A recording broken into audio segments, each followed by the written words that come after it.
orang yang pertama nanti akan dilemparkan di neraka, dihisap dan dimasukkan dalam neraka adalah 3 orang.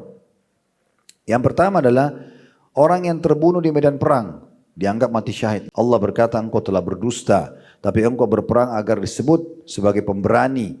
Dan orang-orang telah menyebutkan demikian. Kemudian diperintahkan diseret wajahnya hingga dilemparkan ke dalam neraka. Ini bayangkan ya, orang yang menuntut ilmu sampai menjadi seorang yang faham ilmu agama dan mengajarkan serta membaca Al-Quran. Orang yang hafal Quran, bacaannya bagus, ngajar sana sini.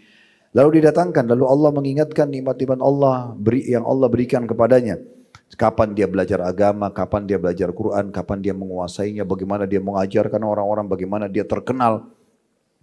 Maka diperlihatkan dan ia pun mengakuinya. Allah bertanya, apa yang telah engkau perbuat dengan nikmat itu? Kepintaranmu dalam agama, dalam Al-Quran, apa yang kau buat dengan itu? Dia menjawab, aku menuntut ilmu, mengajarkannya serta membaca Al-Quran karenamu.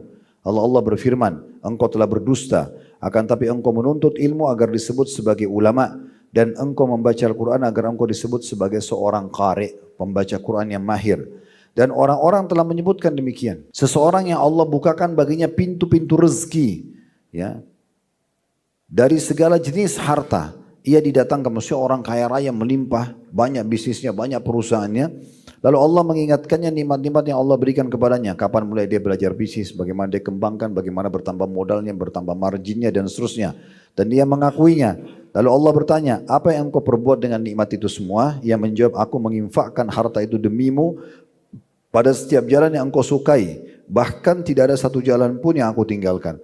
Jadi orang ini pun berpikir, selama di dunia dia bersedekah untuk Allah.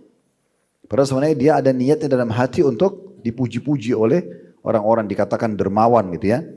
Maka Allah mengatakan, engkau telah berdusta. Tapi engkau melakukannya agar disebut sebagai seorang yang dermawan. Dan orang-orang telah menyebutkannya. Kemudian dilemparkan, maka diperintahkan diseret wajahnya hingga dilemparkan ke dalam neraka.